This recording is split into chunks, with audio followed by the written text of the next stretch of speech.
Bismillahirrahmanirrahim. This is Dr. Numan Asgar, your biology expert. So let's start today's topic. Genes. Genes, as we know, these are the unit of biological inheritance. जब हम विरासत की बात करते हैं, जब हम हेरिडिटी की बात करते हैं, तो gene is important in that discussion. अब जीन को समझने के लिए पहले हमें ये सीक्वेंस समझना है. As we know, in a cell there is a present a nucleus present होता है. उस न्यूक्लियस के अंदर प्रेजेंट होता है क्रोमोसोम के अंदर प्रेजेंट होता है डीएनए, और डीएनए के अंदर स्मॉल फ्रेगमेंट्स जो डीएनए के हैं दे कंस्टिट्यूट, और डीएनए के अंदर प्रेजेंट होता है nucleotides. DNA is made up of nucleotides, and these nucleotides contain genes that contain all the information. So ये biological inheritance है gene. Whenever we talk about someone resembling someone, तो उसमें role है jeans का, कि एक पर्सन की जो जीन्स हैं, पेरेंट्स की जो जीन्स हैं, वो बच्चों में ट्रांसफ़र होती हैं. और समटाइम्स ऐसा होता है कि जो जीन्स हैं they get transferred from parents to offsprings, but the offspring attain those genes, those features which are not present directly in their parents, which are the part of their grandparents. So that is all about the genes. So genes are the short segments of DNA, और jeans को सबसे पहले जो इसकी बात की थी, heredity units की जो बात हुई थी, वो सबसे पहले चार्ल्स डार्विन ने की थी. चार्ल्स डार्विन ने आइडिया दिया था ऑफ हेरिडिटी यूनिट्स का. हेरिडिटी यूनिट्स मीन्स जो विरासती यूनिट्स होते हैं, और हेरिडिटी यूनिट्स को उसने फिर नाम दिया था पेनजेनेसिस. फिर उसके बाद द नेक्स्ट साइंटिस्ट मेंडल ने इसी फिनोमिना पे वर्क किया, और उसने इनको नाम दिया. उसने गार्डन पी पे वर्क किया, और उसने इन हेरिडिटी यूनिट्स को नाम दिया factors. So that is very important कि चार्ल्स डार्विन ने नाम दिया पेनजेनेसिस, फिर मेंडल ने उनको नाम दिया फैक्टर्स का. उसके बाद अनदर साइंटिस्ट जॉनसन ने इंट्रोड्यूस करवाई terminology of introduce about gene. उसने नाम दिया जीन का. So gene that is a unit of inheritance, हमने डिस्कस किया. और जीन्स क्रोमोसोम पे जिस लोकेशन पे प्रेजेंट होते हैं उसको कहा जाता है, स्पेसिफिक नेम दिया जाता है उसको, और वो हर एक जो जीन है ना उसका सेपरेट है, तो उसको कहते हैं locus. Locus is that place where genes are present on the chromosomes. So now we will talk about DNA replication. Replication means to form exact copies.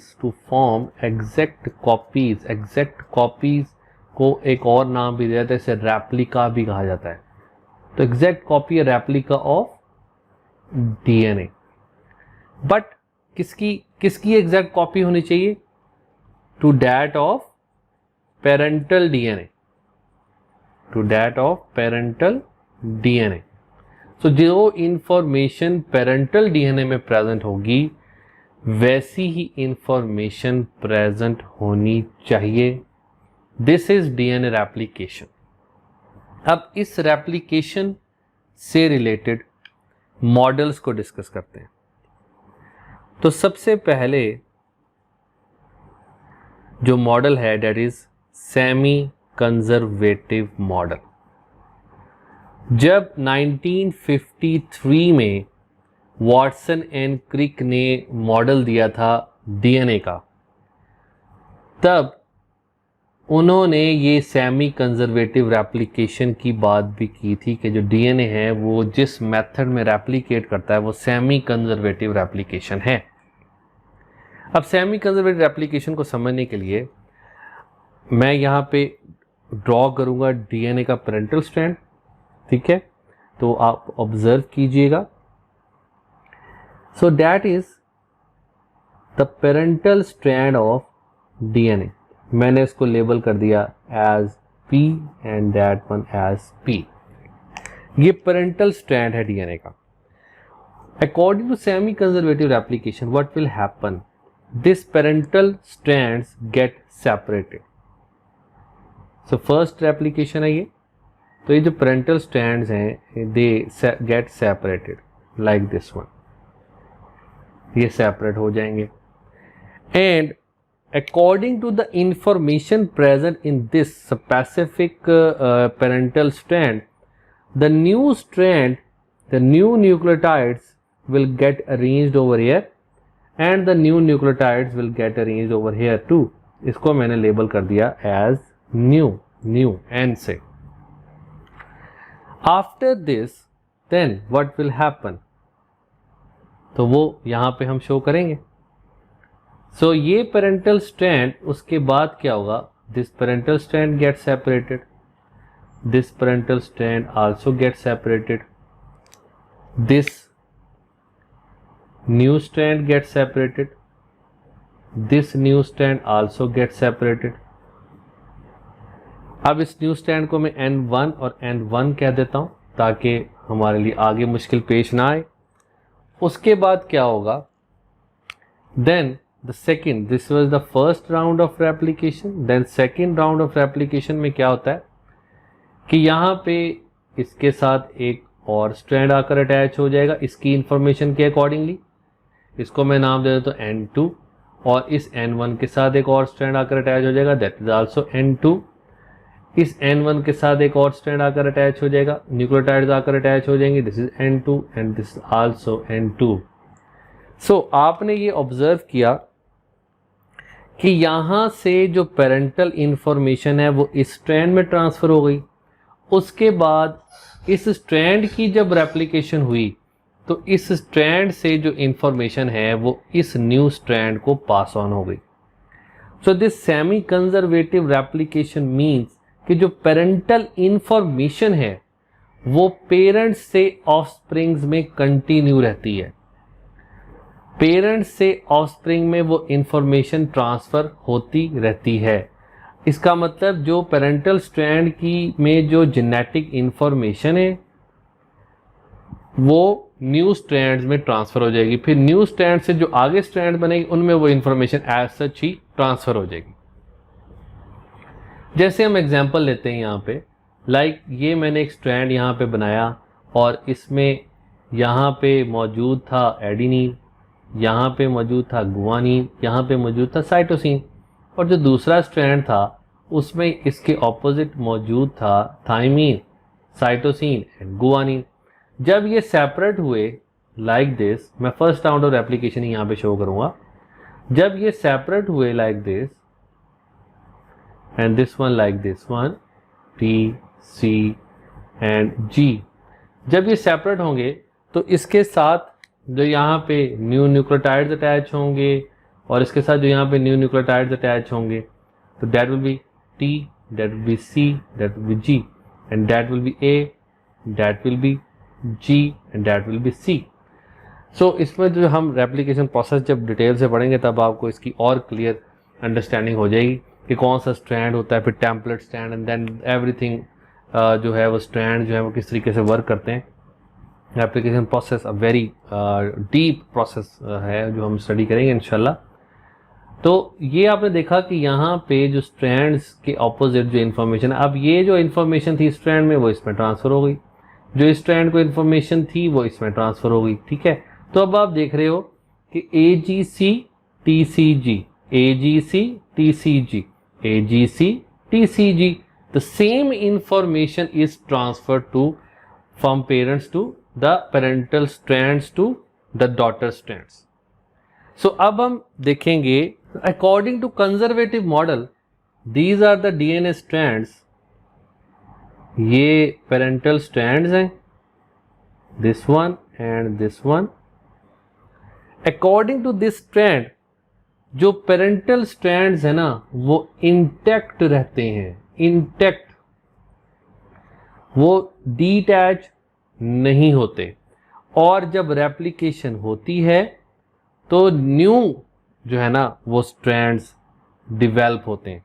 Like अब रेप्लिकेशन है तो इंटैक्ट रहेंगे, ये एज सच इसी तरीके से आ जाएगा according to conservative replication model.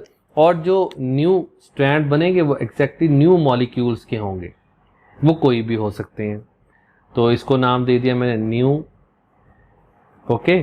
और इसी तरीके से जब सेकेंड राउंड ऑफ रेप्लिकेशन होगा, जो मैं यहाँ पे अब शो करता हूँ, अब सेकेंड राउंड ऑफ रेप्लिकेशन जब यहाँ पे परफॉर्म होगा तो ये देखो कि ये पेरेंटल स्ट्रैंड एज सच ही आ जाएंगे in the second round of replication.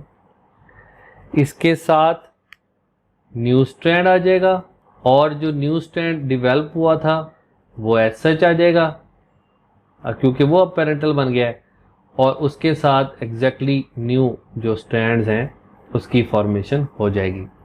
So it means कि जो पेरेंटल इंफॉर्मेशन है वो सिर्फ और सिर्फ उसी डीएनए में प्रेजेंट है, और वो जो नए डीएनए बनते जा रहे हैं उनमें वो पेरेंटल इंफॉर्मेशन प्रेजेंट नहीं है। तो हमें ये यहाँ से क्लियर ऑब्जर्व कर सकते हैं हम कि ये रेप्लिकेशन जो मॉडल है दैट इज नॉट करेक्ट, क्योंकि पेरेंटल इंफॉर्मेशन जो है वो तो प्रॉपरली ट्रांसफर हो ही नहीं रही। जब इसके बाद हम म्योसिस को, जब म्योसिस होता है उसके बाद जो ट्रांसफर होगा उसके बाद 4 किस्म के सेल बनते हैं, स्पर्म बनते हैं, एग बनते हैं। तो अगर स्पर्म में ये इंफॉर्मेशन चली जाए, एग में ये इंफॉर्मेशन चली जाए, तो इसका मतलब ये हुआ कि इंफॉर्मेशन एज सच ट्रांसफर नहीं हो पाई। तो इसको मैं अगेन उसी तरीके से आपको एग्जाम्पल के थ्रू समझाता हूँ कि ये सपोज पेरेंटल स्ट्रैंड है। इस पेरेंटल स्ट्रैंड में यहाँ पे एडेनिन है, यहाँ पे साइटोसिन है, यहाँ पे गुआनिन है। तो इसके opposite thymine, guanine and cytosine. अब अकॉर्डिंग टू दिस, अब मैं फर्स्ट राउंड रेप्लिकेशन यहाँ पे शो कर रहा हूँ। अकॉर्डिंग टू दिस कि ये जो स्ट्रैंड है ये एज सच ही रहेगा, ए सी जी और टी जी सी। और जो न्यू स्ट्रैंड बनेगा वो कोई भी मॉलिक्यूल हो सकते हैं। लाइक मैं यहाँ पे एग्जांपल दे सकता हूँ, वो जी ए टी भी हो सकता है और इसके ऑपोजिट सी टी ए भी हो सकता है। तो रिमेन इंटैक्ट, और जो न्यू मॉलिक्यूल्स बन रहे हैं वो एग्जैक्टली न्यू इंफॉर्मेशन लेकर आ रहे हैं। तो that is not correct. Next is the dispersive model of DNA. According to this model, ये पेरेंटल डीएनए स्ट्रैंड है जो मैंने ब्लू से शो किया। अकॉर्डिंग टू दिस कि ये जो स्ट्रैंड है ना ये डिस्पर्स कर जाएगा लाइक दिस वन। और जब फर्स्ट राउंड ऑफ रेप्लिकेशन होगी तो ये स्ट्रैंड जो डिस्पर्स किया, ये मैंने यहां पे शो कर दिया लाइक दिस, और एक स्ट्रैंड यहां पे शो कर दिया लाइक दिस। तो अकॉर्डिंग टू दिस कि ये जो स्ट्रैंड है जब ये डिसअपियर होने हैं तो उसमें ये एग्जैक्टली न्यू मॉलिक्यूल्स आकर इस तरीके से अटैच हो जाएंगे, एग्जैक्टली न्यू मॉलिक्यूल्स आकर अटैच हो जाएंगे। और सेम इसी तरीके से इस जगह पे भी ये ऐसे डिस्पर्शन हो गई है। तो डिस्पर्शन मॉडल में जो पेरेंटल स्ट्रैंड है वो डिस्पर्स हो जाता है और उसके दरमियान में न्यू जो स्ट्रैंड्स हैं वो आकर अटैच हो जाते हैं। So that is also out of the way question कि ये करेक्ट है कि नहीं। Obviously it is not correct. So semi conservative जो रेप्लिकेशन है that was approved by the Meselson and Stahl experiment, और फिर जब हम रेप्लिकेशन प्रोसेस को स्टडी करेंगे तब और भी आपको क्लियर हो जाएगा। Thank you very much and Allah Hafiz.